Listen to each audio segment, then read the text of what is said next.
February 18th today? Yeah. February 18th, 2020. I got about a month left of sledding. I've been sledding so much in the last month or so. Holy man, I've put on miles. I put on a shitload of miles. Holy crap. Anyway, I want to give you an update on the Vector. Lots has happened to it. I've been burning up sliders lately. I've changed sliders 3 times this season. Yeah, 3 times. I'm at about 1,200 miles this year, which is only 100 less than last year. So I'm beating last year and I'm going to pass last year, but I don't know if I'm going to get to 2,000 miles. But so it's got brand new. So as far as sliders go, I put sliders on at the beginning of the year. They didn't last long. Maybe 500 miles. So then I put some Kimpex ones on. They only lasted 100 and something miles. So now I have these DuPonts on here, which they're supposed to be the real deal, and they are. These DuPonts, guys, these graphite inserts are just freaking amazing. I got 400 miles on these sliders, and they like nothing. Got these scratchers. I forgot what they're called. They're not the spring-loaded ones. They're the ones with the cable on it. And they're freaking awesome. I love them. Lots of ice buildup. Oh, and I got a new track. I took the 2-inch off. It's too much for trail riding. And let me tell you the story on this track. Okay. So I've told you guys, it's a 144 2-inch, right? That's what I've told you in the past. Now, here's what happened. My jack shaft broke, all right? And if you know anything about snowmobiling, the jack shaft, your secondary clutch sits on your jack shaft pretty much. And, man, to have my jack shaft break, I'll show you it in the house there. Man, I must have been the unluckiest bastard that day I broke the jack shaft. Because your jack shaft should never break. And I broke it with low miles. And I wasn't even riding hard. Probably a factory defect, whatever. So he had to pull me home. And I told my dad just to cut my track lugs shorter.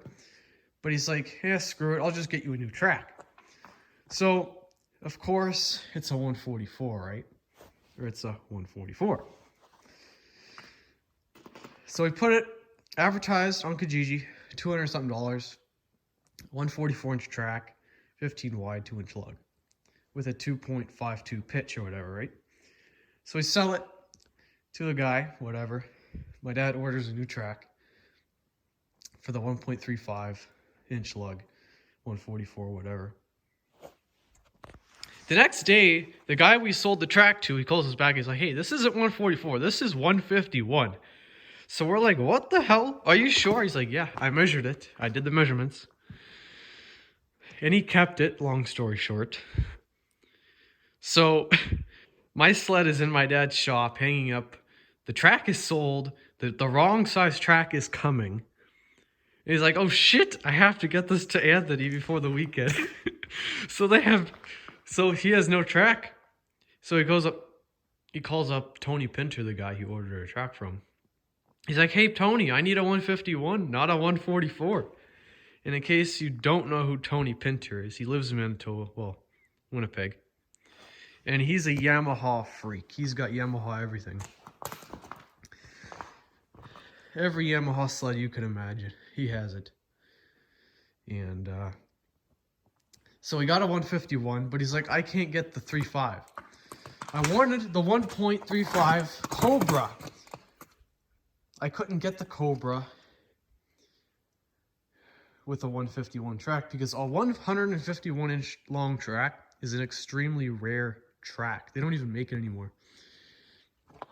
But this is a Yamaha RS Vector Mountain. 144, you have so many options for tracks. 151, you have like no options. So I had to get a 151-inch track. This is a 1.5-inch crossover track. It's made for the trail. It's got more lugs. It doesn't vibrate as much. It's a nice track. So it's actually 151 inches. I thought it was 144. I didn't know it was a 151.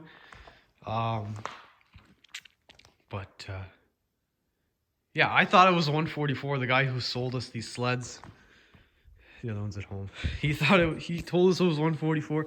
It's actually 151. Does it look like 151? Okay, I'll compare that. Here's a 136. This is for sure a 136. And that's a 121. So 121, 1.25, 136, 1.35, 151, 1.5. So I guess it is a 151. It kind of throws me off because I look at a Polaris 155. It looks way longer. I guess it's kind of an illusion because the seat's bigger. And with the 151 Polaris, or 155 Polaris or something like that, from the back seat to the end is way longer because it's got more tunnel. This seat is huge, you know. It's got the new skis on it, the tuner skis. It's the same as these. Dual runner, dual carbide. It's called a tuner ski. That's a 43-inch stance. Now look at this. This is a 39-inch stance. Look how much narrower that is. When I got the sled, it had the 7-inch powder skis on it. So it didn't look too much. It looked about the same. But look at that. Look how narrow that is. That's a nicer stance for trail riding versus this, but with all these things I've done to it, that track, that 1.5-inch track and those tuner skis, this thing is a freaking, it's way better for trail riding now. I can corner a lot better in those big bulky skis and that bulky lug that was on there. Holy crap. This thing corners and handles amazing. Not as good as the 121 Apex, but it's a freaking trail machine though. Holy crap. These skis are amazing. That track, I'm getting slightly better fuel economy. My speed's about the same. It handles really well though. Those DuPont sliders, guys, they're the real deal. Or the white ones. These are the only two sliders to get. That sled also has DuPont. Or DuPont. They're really, really good sliders. Oh, I broke my bumper. Long story short, I hit a tree. I broke my bumper. But look how narrow this sled is. Like it looks weird now. It looks way narrower. The old skis, they're only an inch or two wider, but holy crap, does it look narrower. It's a mountain stance though. Now, of course, the newer ones, the newer sleds, like, they're only like 36 inches wide, but so it's like 3.5 feet wide. That's 4 feet wide total. This is like 6 inches narrower overall. That's a lot. That's a lot narrower. But yeah, I put on 400 miles this weekend. Had a good weekend. 400 miles that's not a lot. The trails were, if the trails were in better shape, we would have 500, but oh, this sled rides nice now. I think I got it dialed in. See, it took me about a year to, see, it takes some time to, when you get a new machine, you know, the track, the skis and everything, it takes a while for you to get it dialed in and stuff. But I think I got it dialed in. Now I know how to ride it. Now I'm having fun. it's a mountain sled, but I've kind of transformed it into a trail sled. But in 2005, you couldn't buy a longer track than 151. In 06, they came out with the 162. But 2-inch lug, 151 long, back in 05, that was as long. That was as close to a mountain sled as you can get.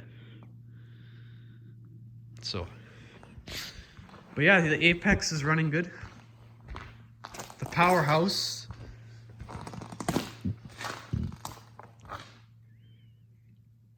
You know, it's funny. You think those guys have power? Those sleds, they got power. But compared to the Apex, compared to this, oh, this thing has fucking power. Like when you punch it on those, it takes a while. It's got good power, but this, when you punch it full throttle, it's got fucking balls. This thing has so much fucking power. 30 or more horsepower, fuel injected. Holy crap. That 4-cylinder engine just kicks ass. You can haul ass with this sled. It's fast. It's got the short track. This is a really good sled. But I'm going to stick to my carbureted beast. My carbureted freight train. That's like riding a Porsche. And this is like riding a frickin' Bentley. It's just a tank. It's pretty much the tow truck compared to that. This feels like a fucking supercar. And then this thing feels like a semi. It's just longer and bigger. But anyway, that's it for now. Please subscribe.